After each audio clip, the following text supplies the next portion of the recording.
Un broglio spécial dossier brûlant, c'est bien tous les samedis sur votre chaîne préférée, une émission pour dénouer les énigmes et controverses dans le corps de Christ. Il s'agit d'une production de la Ligue chrétienne des réformateurs en collaboration avec la mission d'Isseva, l'Église de l'Évangile authentique.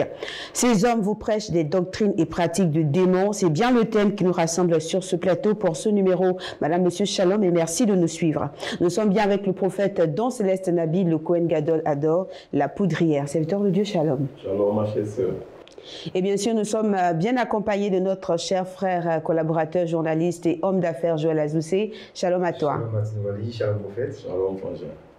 Aujourd'hui, dans ce numéro, il sera essentiellement question d'une affaire très sérieuse qui très certainement touchera aussi bien les chrétiens que les non-chrétiens. Il s'agira d'une mise au point très troublante et bouleversante. Il sera question de maniement de la Bible avec dextérité pour que soient mises à nu certaines pratiques obscures qui ont cours dans la foi. Hommes de Dieu en tous azimuts, des questions, des séries de questions préparées, sans compter les questions spontanées également. Le tout devant tenir en 30 minutes top chrono dans un débat très ouvert où vous n'aurez droit qu'à un seul joker à chaque émission. Je pense que c'est bon. C'est bon. D'accord. Alors, ces hommes vous prêchent des doctrines et pratiques de démons. C'est bien le thème qui nous rassemble ce soir. Votre mot d'entame et salutation à l'endroit de nos chers téléspectateurs. Merci, ma chère sœur. Shalom à tout le corps de Christ, à tous les serviteurs, servants de Dieu engagés pour la cause du salut des âmes, ici en terre ivoirienne, dans ce beau pays, béni de Dieu qui est la Côte d'Ivoire. Shalom à tous nos amis internautes du monde entier, shalom à tous les téléspectateurs, shalom à Béni TV, shalom aux églises d'Isseva, shalom aux membres de la RCF 2000, la Ligue chrétienne des réformateurs, shalom à tous les hommes de Dieu, à toutes les servantes de Dieu, à toutes les fédérations, à tous les leaders qui véritablement mouillent le maillot pour que l'évangile soit porté très haut ici en terre ivoirienne, en Afrique et partout dans le monde. Shalom à toutes et à tous. Je suis à vous, ma chère sœur. Déjà, dites-nous, homme de Dieu, qu'est-ce qui justifie votre présence sur ce plateau ce soir pour planter le décor? Mais ce soir, nous sommes là pour marquer de façon très significative notre indignation contre tous ces enseignements bizarres, bizarroïdes, erronés, fantaisistes, fétichistes, obscurs, obscènes, sataniques, non bibliques et anti-bibliques de certains des pasteurs officiels ici en Côte d'Ivoire, en notre sein en tant qu'évangéliques. Nous n'avons pas affaire à une quelconque église de façon nommée, mais nous sommes venus pour épingler à la régulière tous ceux-là qui se prétendent des nôtres, mais qui se sont écartés, voire sortis de notre ligne doctrinale commune, ceux-là qui se disent des nôtres, mais qui se sont ostensiblement éloignés de notre credo doctrinal, de notre confession de foi, de cette grande famille protestante, évangélique, pentecôtiste, charismatique que nous sommes. Nous sommes venus très ouvertement et résolument nous prononcer contre les enseignements de tous ces pasteurs qui, ces derniers temps, ont largué sur les réseaux sociaux et dans le corps des crises des doctrines qui, pour nous, ne sont que des feux étrangers, des enseignements qui se heurtent violemment et manifestement à notre credo doctrinal et au canon des Saintes Écritures bibliques de la grande famille évangélique que nous sommes. Ce soir, madame, nous voulons très fermement nous prononcer contre les enseignements de tous ces pasteurs qui, ces derniers temps, se sont illustrés, sinon affichés, pour défier la vérité de l'Évangile, pour défier, insulter et narguer l'Église et ses leaders par des enseignements orduriers de nature à faire vomir des doctrines qui bousculent le fondement commun sur lequel nous sommes tous assis, des propos qui violent notre confession de foi des chrétiens protestants, pentecôtistes, évangéliques. Alors, homme de Dieu, d'où viennent au juste tous ces enseignements qui semblent pour vous représenter une si grande menace pour le chrétien, la foi chrétienne et l'Église? Qui est derrière tout ça, selon vous? Merci mon cher frère. Qui peut être derrière tout ça si ce n'est le diable? Si ce n'est les démons, l'anti-église, le système de ce monde, l'establishment de Satan, opérant et agissant au milieu de nous et infiltrer le corps de Christ. Mon cher frère, ce sont tous des pasteurs imposteurs, incultes, sorciers, soudoyés et s'étant vendus au diable pour accomplir cette sale besogne de la corruption de la foi et de l'église authentique de Jésus-Christ. Ce sont ces hommes de Satan qui soulèvent en s'affichant de façon ostentatoire, insultante et insolente pour revendiquer sans honte aucune de tels enseignements lucifériens. Ce sont eux.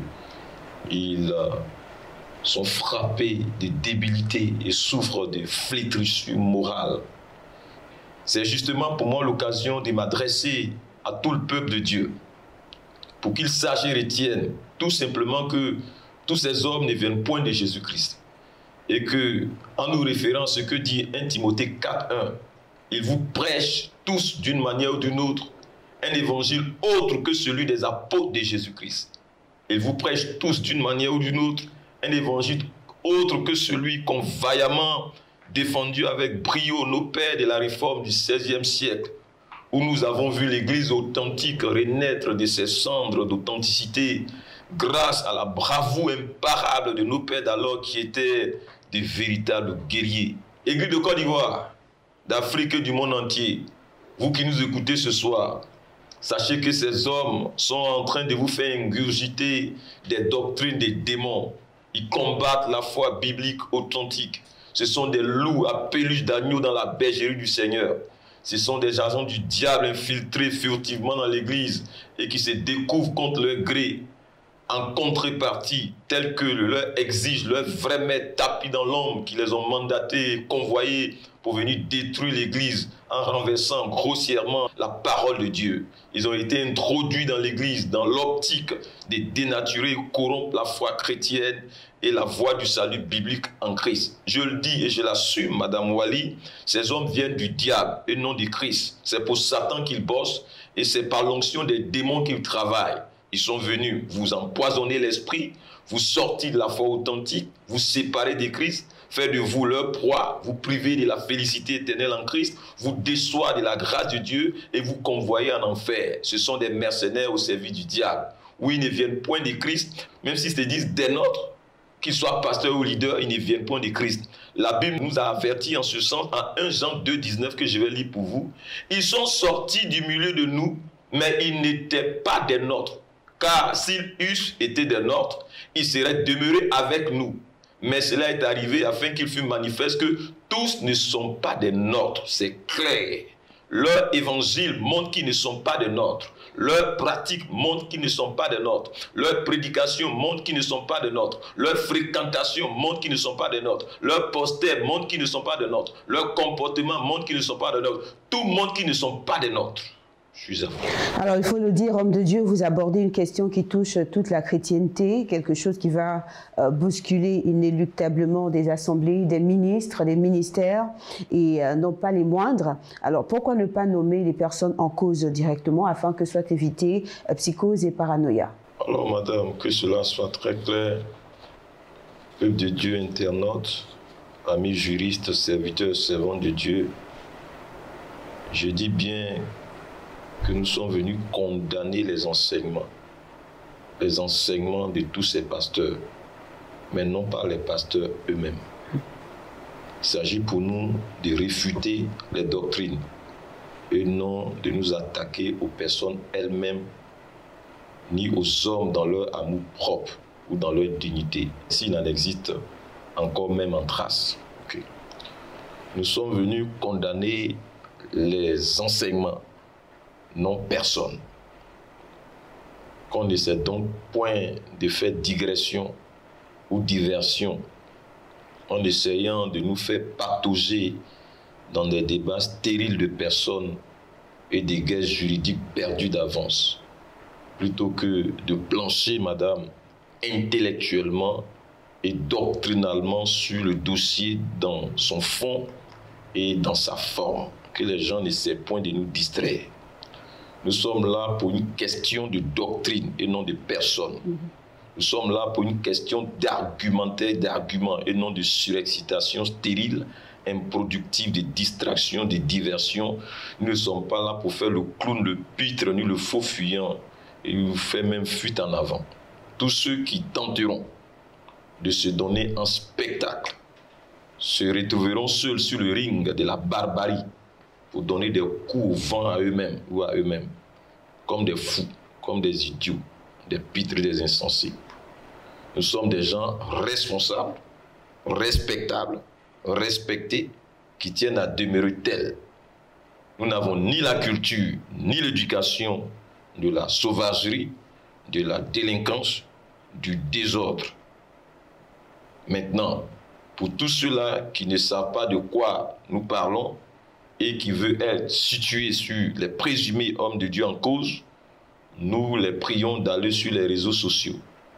Ils vont les voir comme des singes en train de gesticuler là-bas. Mais que ceux qui vont y aller prennent garde et soin de ne pas gober les enseignements qu'ils entendront, qui sont manifestement sans aucune base biblique, aucun support biblique.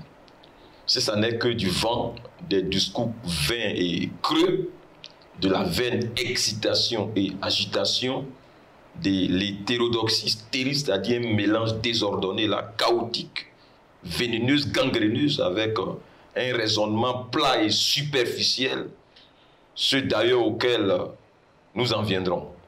Pour l'heure, madame, juste leur dire qu'il ne faut pas confondre agitation et onction. Il ne faut pas confondre excitation et onction.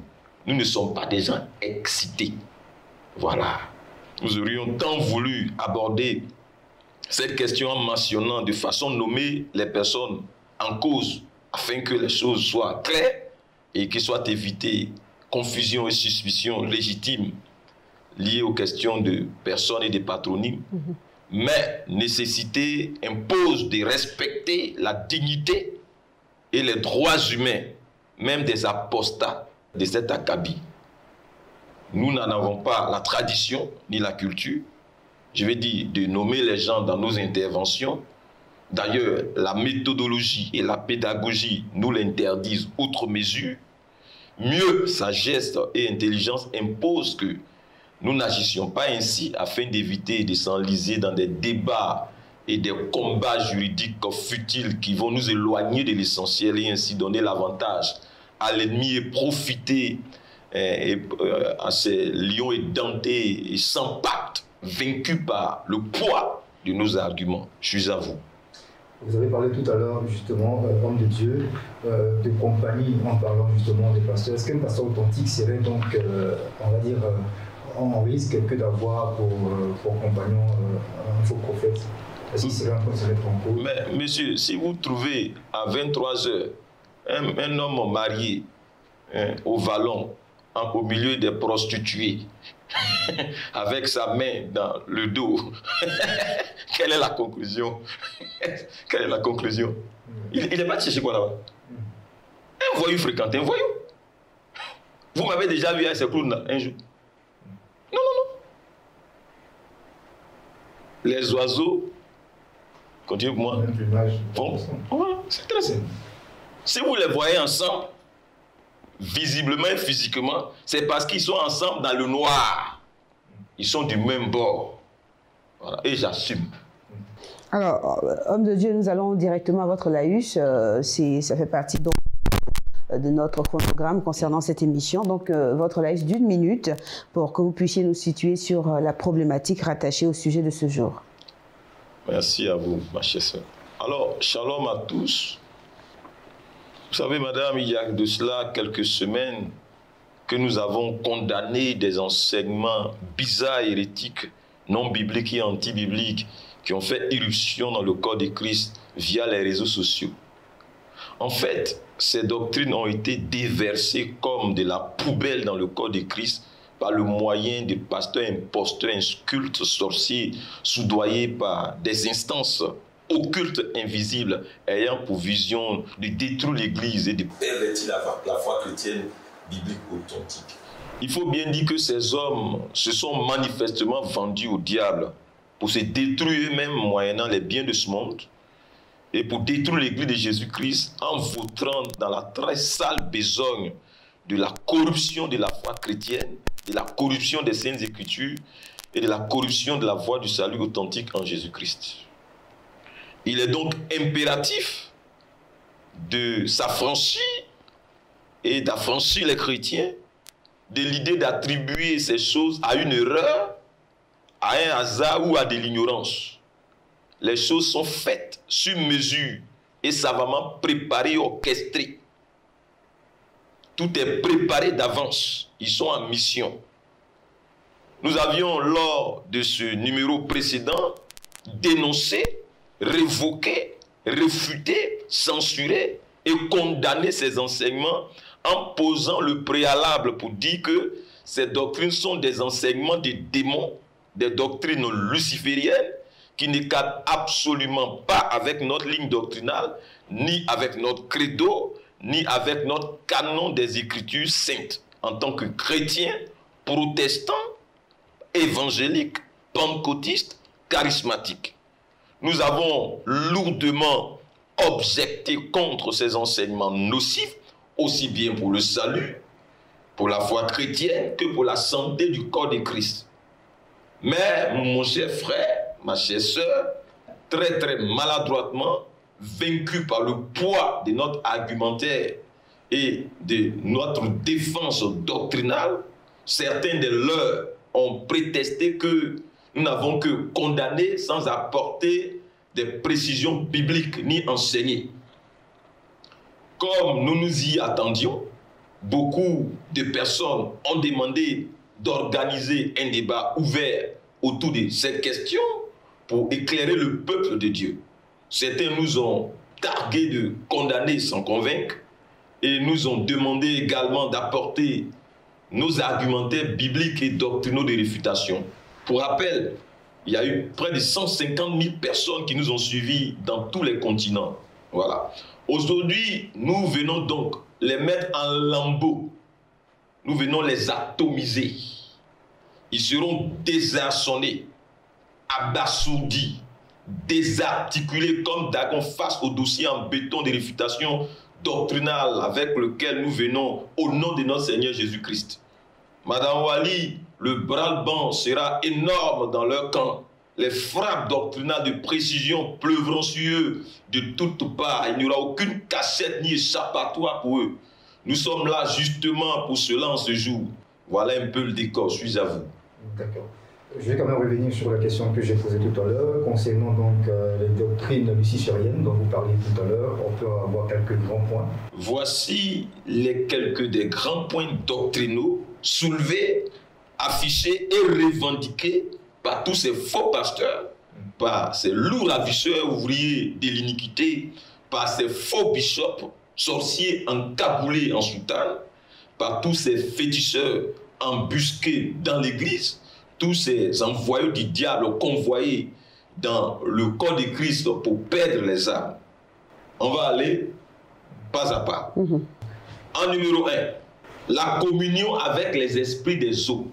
Voilà ce qu'ils prêchent. Ils disent qu'on ne chasse pas tous les esprits des eaux. Qu'on peut chasser les démons des eaux, mais non pas les esprits des eaux. Donc ils font une différence entre les esprits des eaux et les démons des eaux. Ils ont également dit dans ce paragraphe de logorée, vous savez ce que c'est que la logorée? C'est quand on est ivre et puis on raconte tout et n'importe quoi là, donc c'est des bêtisiers. Donc ils ont également dit dans leur logorée que les richesses viennent des eaux et que c'est en fonction de l'orientation aquatique qu'on devient riche ou qu'on s'approprie les richesses des nations. C'est ce qu'ils prêchent. Je suis à vous, avant qu'on puisse continuer. Est-ce qu'il y a, qu'est-ce qui leur a permis justement de sortir cette thèse, si je dois appeler ça comme ça? Est-ce qu'il y a une base biblique qui soutient cela? Écoutez, c'est des conneries qu'ils racontent. D'abord, numéro 1. C'est des bêtises. Numéro 2. Et puis, franchement, ils sont frappés de folie, quoi. Écoutez, quand ils disent qu'on ne chasse pas tous les esprits des eaux, c'est sous-entend que certains esprits des eaux ou les esprits des eaux sont de bons esprits, qu'ils sont des anges de Dieu, qui logeraient dans les eaux, qui sont donc susceptibles d'être des vecteurs de bénédiction pour nous. Qu'ils viennent nous montrer le seul passage de la Bible où Dieu nous enjoint à communier avec les esprits des eaux. Je suis là sur ce plateau, devant la nation ivoire, qu'ils viennent nous apprendre comment distinguer un esprit des eaux de Dieu d'un esprit des eaux de Satan. Franchement, ils sont rigolos ces hommes-là. Quand ils disent dans leur logorée que les richesses viennent des eaux et que c'est en fonction de l'orientation aquatique qu'on devient riche et qu'on s'approprie les richesses des nations, nous aimerions bien savoir la place de Jésus-Christ dans la vie chrétienne alors. Nous aimerions savoir ce qu'ils font de ce passage de la Bible qui nous dit en Colossiens 2,10, vous avez tout pleinement en Christ. Moi je croyais qu'on avait tout pleinement en Christ, mais il nous dit qu'on a tout dans les eaux. Nous aimerions bien savoir ce qu'ils disent et font de ce texte de Jacques 5,17, disant ceci, et je cite, tout don parfait, toute grâce excellente, descend d'en haut du Père des Lumières, en qui il n'y a ni changement ni ombre de variation. Ça me semble que ça vient du Père, mais ils nous disent que ça vient des eaux. Je ne lis pas que la grâce vient des eaux. Je ne vois aucune mention ni allusion faite de l'orientation aquatique par rapport à l'eau dans ce texte. Quand eux, ces prétendus hommes de Dieu, nous prêchent que les richesses viennent des eaux et qu'il nous faut une orientation aquatique pour pouvoir en tirer profit, nous aimerions enfin savoir ce que nous, chrétiens, devons maintenant faire de cette hôtesse de la Bible, de Psaume 75, disant, et je cite, « Car ce n'est ni de l'Orient, ni de l'Occident, ni du désert que vient l'élévation, mais de Dieu. Mais Dieu est celui qui juge. Il abaisse l'un et il élève l'autre. » Il est écrit que l'élévation vient de Dieu et nous disent que l'élévation vient des eaux. Je cite là le psaume 75, verset 7 à 8. Madame Wali, téléspectateurs et internautes, devrions-nous nous positionner en fonction des eaux ou devions-nous nous positionner en Christ, qui nous le disent et nous serons situés? Serait-il en train de nous dire que nous sommes certes en Christ, mais que c'est par rapport aux eaux et aux esprits des eaux que nous devons nous positionner pour recevoir les richesses de Dieu et non en Christ? Qu'entend-il de nous dire ou de faire passer exactement comme message subliminal? Ce sont des sorciers.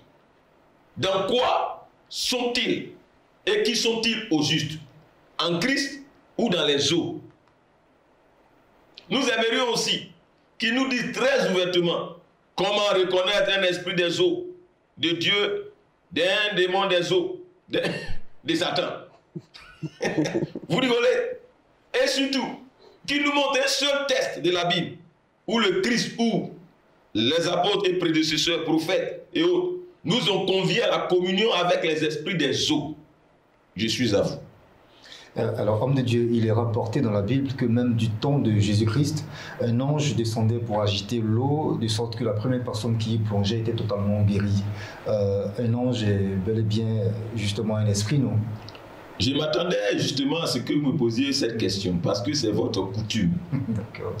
Écoutez, l'ange dont il est fait mention dans ce paragraphe de la Bible en Jean 5, qui venait agiter l'eau, de sorte à ce que la toute première personne malade qui plongeait dans cette eau guérissait, cet ange-là, je vais poser une question, habitait-il cette eau?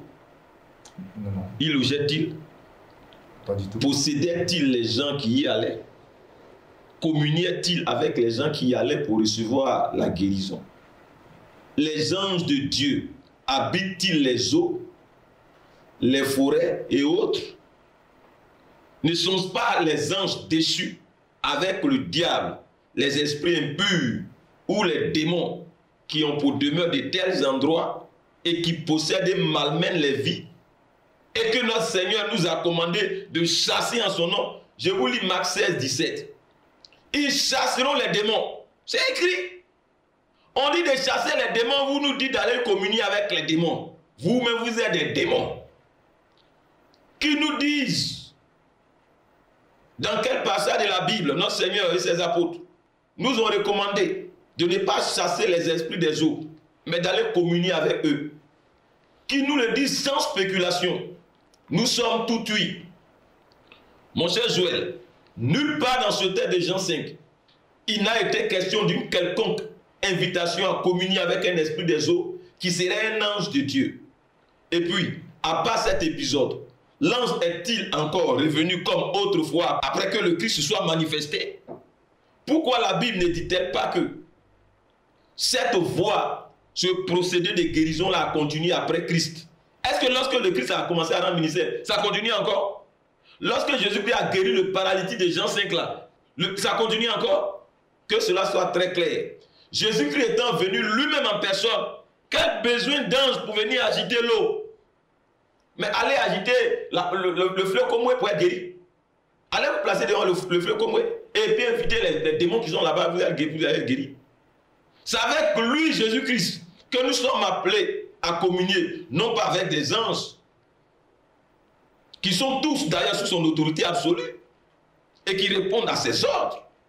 Le culte des anges, téléspectateurs, internautes, Madame Walier, Joël Azoussé, le culte des anges, les invocations des anges, c'est purement démoniaque et condamné par la Bible. J'en veux pour preuve. Colossiens 2, 18 à 19. Qu'aucun homme, sous aucune apparence d'humilité, et par un culte des anges, ne vous ravisse à son gré. Le prix de la course, c'est-à-dire vous fait sortir de la voie de l'éternité, tandis qu'il s'abandonne à ses visions et qu'il est enflé d'un vain orgueil par des pensées charnelles, sans s'attacher au chef, qui est Jésus-Christ. Voilà. C'est condamner le culte des anges, l'invocation des anges. C'est condamné, c'est pas moi qui le dis, les Écritures. Je suis à vous. On ne devrait pas prier pour que les anges viennent. On ne doit pas prier les anges. Nous, on prie Dieu. Maintenant, Dieu, lui, c'est lui qui met les anges en mouvement. Mais nous n'avons pas à aller prier les anges. C'est condamné par les Écritures. D'accord. Vous avez parlé tout à l'heure de l'eau qui était agitée, l'eau que les anges devaient remuer. Est-ce que par ricochet, justement, tous ceux qui utiliseraient des objets pour guérir, comme l'eau, on va dire la poussière ou les actions prophétiques, est-ce que tout ça serait condamnable? Je l'ai dit, j'ai dit que les actions prophétiques sont bibliques. Mais ça répond à une inspiration divine ponctuelle. C'est-à-dire de façon ponctuelle, en fonction de ta communion avec Dieu, Dieu peut te demander d'illustrer une réalité spirituelle par un acte physique, spontané. Mais la chose n'est pas reproductible. C'est-à-dire que si Dieu t'a demandé d'aller dans une boutique de Mauritanie pendant que tu es malade et que tu as fait tous les bilans, que tu n'as pas été guéri, d'aller acheter une bouteille, 3 bouteilles de bois, que tu le fais, que tu es guéri, ça c'est une action prophétique, inspirée par Dieu. Mais si tu commences à recommander ça une fois, 2 fois à quelqu'un d'autre, tu es dans l'idolâtrie. Parce que tu es guéri. À ce moment, tu es dans l'idolâtrie. L'acte doit être ponctuel et non reproductible. Voilà. Et sous l'inspiration divine. Sous l'inspiration divine. Donc tous ceux qui vendent des bouteilles d'eau dans les églises, ils sont dans l'idolâtrie. Ceux qui vendent des bouteilles d'huile, ils sont dans l'idolâtrie. Ceux qui vendent des colliers, des objets sacrés, ils sont dans l'idolâtrie. Ceux qui font des choses, vendent des parfums, ils sont dans l'idolâtrie. Des piments, ils vendent des choses bizarres. Et ceux qui invitent les chrétiens à aller égorger des bœufs, ils sont dans l'idolâtrie. C'est tous des sorciers, c'est des commiens en costume et cravate. Et j'assume. Aussi diront que c'est sur l'inspiration divine. Je vous dis que dès que c'est quelque inspiration, Dieu ne peut jamais vous demander d'aller immoler un bœuf. En ce moment, le sacrifice de Jésus, c'est à quoi? Je vous parle de la Bible, c'est des clowns, c'est des comédiens, c'est tout. Qui viennent donc défendre leur position pour prendre tout ce qu'il faut, ils font ça en cachette. Moi, je suis présent physiquement, je donne une position, qu'ils viennent. Pourquoi ne les voit-on pas? Parce qu'ils savent qu'ils sont dans les ténèbres. Alors, allons à présent au deuxième enseignement que vous avez condamné. Que dit donc cette seconde doctrine? C'est l'adoration des morts. Ils disent que c'est parce que les gens connaissent, valorisent, pratiquent et vivent le mystère de la mort à travers le culte de la mort et l'adoration des morts, que eux, en tant que confession, ils sont indéboulonnables et subsistent à tous les vents et qu'ils sont prospères. Ils disent que les pratiquants du vaudou font la même chose, d'où leur succès. Ils nous enjoignent donc au culte de la mort. Ils valorisent et idéalisent le fait que certaines dénominations chrétiennes prenant appui sur la Bible, notamment Matthieu 16, posent et ont posé leurs églises sur les tombes des morts.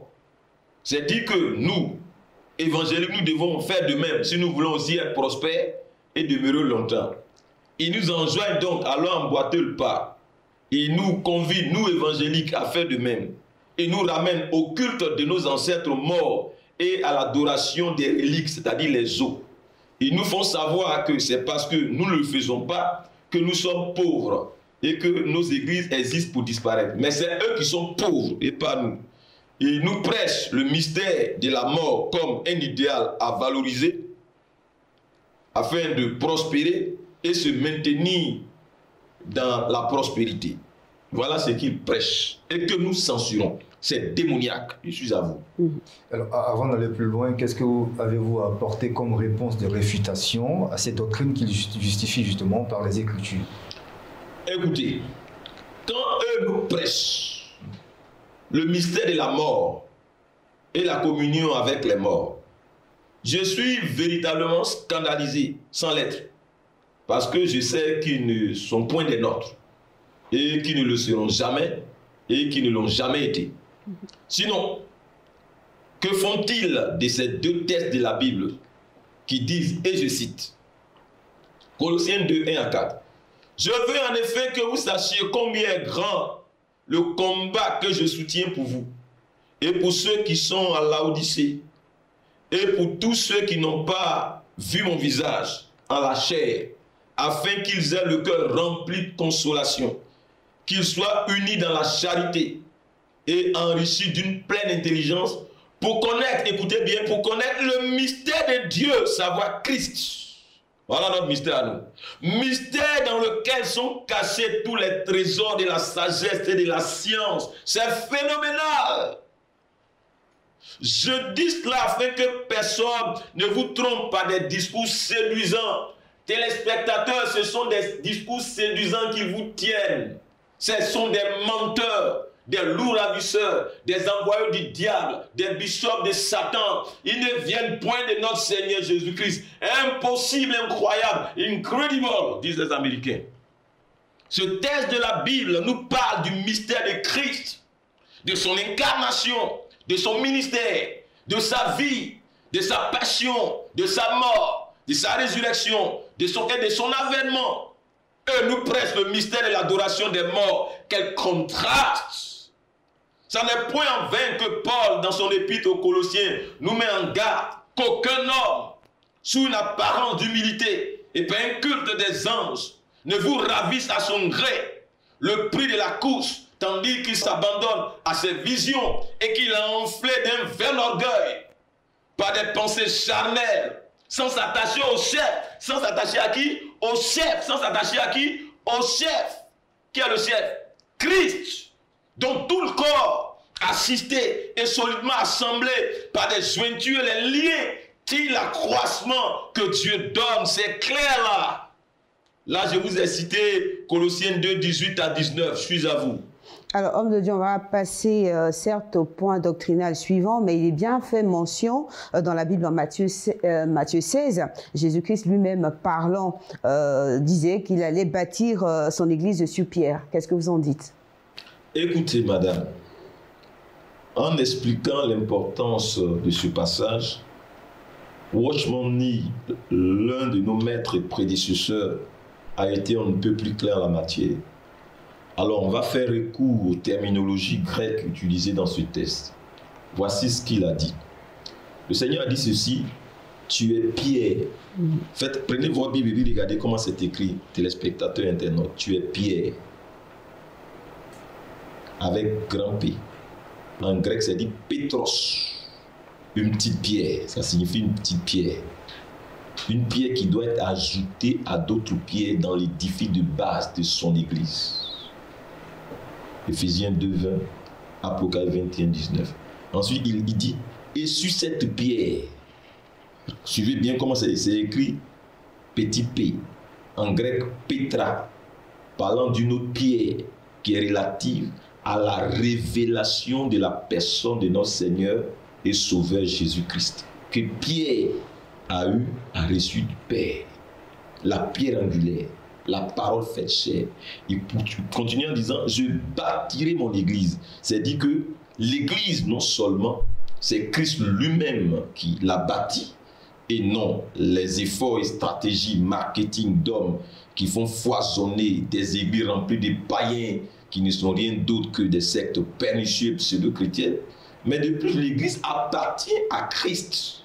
Ce n'est point une ONG, un business, une PME, une compagnie familiale, un projet personnel. L'église, ce n'est pas un moyen pour assouvir ses ambitions. L'église n'est pas un moyen pour réaliser ses ambitions ou se réaliser. Et enfin, l'église, c'est une structure de pierre vivante, fondée non sur Pierre, l'apôtre, qui est une personne mortelle, qui est morte. Mais l'église est fondée sur la pierre indestructible de Christ, sur la révélation que nous avons de Jésus-Christ et que Pierre l'apôtre a eu en son temps. C'est ça l'église. C'est sur la base de la révélation de qui est Jésus-Christ qu'est bâtie une église et que naît repose une église authentique. C'est dit qu'une fois que le fondateur d'une église n'a pas posé l'église sur une révélation authentique de qui est Jésus-Christ, vous êtes dans une secte. Et si vous y êtes, vous irez en enfer. Si on vous presse un Jésus octeux, l'authentique, et que c'est en lui que vous avez placé votre foi, vous irez en enfer, madame. Quel est le Jésus qu'on vous a prêché et en lequel vous avez mis votre foi? Jésus-Christ, ça n'est pas Jésus-Christ. Parce que nous, non Jésus-Christ, ça n'est pas le Jésus-Christ des Mormons. Nous, non Jésus-Christ, ça n'est pas le Jésus-Christ des témoins de Jéhovah. Nous, non Jésus-Christ, ça n'est pas le Jésus-Christ du New Age. Nous, non Jésus-Christ, ça n'est pas le Jésus-Christ des scientistes. Nous, non Jésus-Christ, ça n'est pas le Jésus-Christ de l'église de l'unification. Nous, non Jésus-Christ, ça n'est pas le Jésus-Christ du Swedenborgianisme. Non, absolument pas. Nous prêchons l'homme de Galilée, le ressuscité, le véritable. Dieu manifesté aux hommes. Dieu fait homme. Non pas homme fait Dieu. Je peux continuer. C'est sur la base de la révélation de qui est Jésus-Christ qu'est bâtie une église. C'est ici que nous devons être très absolument clairs. L'église de Jésus-Christ n'est point bâtie sur Pierre, l'apôtre, mais sur Christ et sur la base de la révélation de qui Christ est, que chaque leader a eu en bâtissant sa communauté. Si le leader n'a pas eu la bonne révélation de qui est Christ, ce n'est pas une église qui est là. C'est dit que cette parole de Jésus-Christ à Pierre ne s'adresse pas et ne s'arrête pas à Pierre seul, mais à tous les leaders spirituels appelés à fonder en Christ et diriger l'église de Jésus-Christ. À tous ceux-là qui sont de l'église et qui sont engagés à servir Christ. Cette parole-là s'adresse à eux. Ils doivent savoir qui est le Christ et ce qu'est l'église, de même que celui à qui appartient l'église. Et d'ailleurs, je n'ai pas manqué, Madame Wali, de le dire. Une véritable église de Jésus-Christ se distingue d'une secte pernicieuse et s'authentifie et se reconnaît avant et avant tout par trois choses, par trois paramètres. Primo, sa fondation. Jésus-Christ et la parfaite révélation de Jésus-Christ doivent être la fondation de l'église. Un faux Jésus-Christ, Madame Ali, vous êtes une secte pernicieuse pseudo-chrétienne. Secondo, une véritable église de Jésus-Christ repose sur le véritable évangile qui doit y être prêché, proclamant Christ, comme la seule source du salut divin authentique, la seule source du pardon des péchés et la seule source de la vie éternelle. Et enfin, tertio, le Saint-Esprit, le véritable Saint-Esprit, pas l'esprit, les esprits des commiens qui agitent tous ces commiens dans les assemblées, qui se prétendent prophétesses, apôtres et autres. Le véritable Saint-Esprit doit être à l'œuvre dans cette église, à travers les prédications, enseignements, les prières, le ministère du Saint-Esprit dans la vie des croyants, pour constamment maintenir les croyants en connexion avec Dieu dans une vie de repentance et de sanctification. Je suis à vous. Alors, on aura... Je pense que j'ai une question. D'accord. Peut-être la dernière. De plusieurs Jésus-Christ. Est-ce que cela voudrait dire que tous ceux qui prêchent l'évangile ne se réfèrent pas forcément, ne prennent pas référence forcément sur le Jésus-Christ qui est mort et qui a ressuscité le troisième jour? Absolument. Chacun sait de quel Jésus-Christ parle. Pourtant, c'est dit Jésus. Parce que, oui, je vous ai dit Jésus-Christ, c'est pas Jésus-Christ. Parce que quelqu'un qui prêche Jésus-Christ le jour et qui la nuit vous invite à aller égorger un mouton, soyez convaincus qu'il n'a pas le nôtre. Il n'a pas le nôtre. Il n'a pas notre Jésus-Christ à nous. C'est clair. Quelqu'un qui vous prêche Jésus-Christ le jour, qui a affilié à une société occulte, mais rassurez-vous, il n'est pas avec nous. Il a son vrai Dieu à part là. C'est aussi clair que ça, non, Madame Wali? Il n'a pas le nôtre. Tous prêchent Jésus. C'est pour ça qu'il dit à Matthieu 7, ça n'est pas tous ceux qui disent Seigneur, Seigneur qui seront sauvés. C'est pas moi qui le dis, c'est le boss. Je suis à vous. Alors, je pense qu'on va devoir mettre un terme au numéro de ce jour, homme de Dieu. Absolument, je suis d'accord avec vous. Le temps imparti est arrivé, voilà. Voilà, on aura le temps de revenir sur les autres points. On a déjà vu 2 points, c'est cela, l'adoration des eaux. Voilà, tous les esprits des eaux ne sont pas chassés. On a aussi parlé de... Non, il faut les chasser. Selon ce qu'ils disent. Voilà, et puis il a également fait mention de l'adoration des morts. Et vous avez réfuté toutes ces doctrines-là. On reviendra la semaine prochaine pour donner plus d'informations concernant les autres doctrines. Par la grâce de Dieu. Gloire à Dieu. Ça sera quelle doctrine, si on peut déjà le savoir? Non, je vous laisse ça comme en suspense. D'accord. Mais nous allons les mettre à nu. Voilà. D'accord. Ok. Ça n'est que le début. Voilà. Votre mot de fin? C'est un grand merci à vous deux, à nos amis téléspectateurs internautes, à Tanguy Dodo, notre monteur, et puis à nos 2 collaboratrices qu'on ne voit pas, mais qui abattent un travail énorme dans l'ombre. Je vais parler de Pasteur Poésie et de notre sœur Nessira Kablon. Voilà. Que la paix de notre Seigneur soit avec nous tous et puis avec son Église. Je salue tous les membres de l'ICEVA, tous les fidèles de l'ICEVA, tous les doyens de l'ICEVA, toutes les doyennes de l'ICEVA. Voilà. Merci beaucoup, homme de Dieu. Merci à toi, Joël. Merci Martine. Merci, homme de Dieu. Je vous en prie, Frangin. Également, merci à tous nos chers téléspectateurs et internautes. Rendez-vous est donc pris la semaine prochaine pour la suite de cette thématique. Ces hommes vous prêchent des doctrines et pratiques de démons. On espère que vous serez bien nombreux à être avec nous. Shalom chez vous.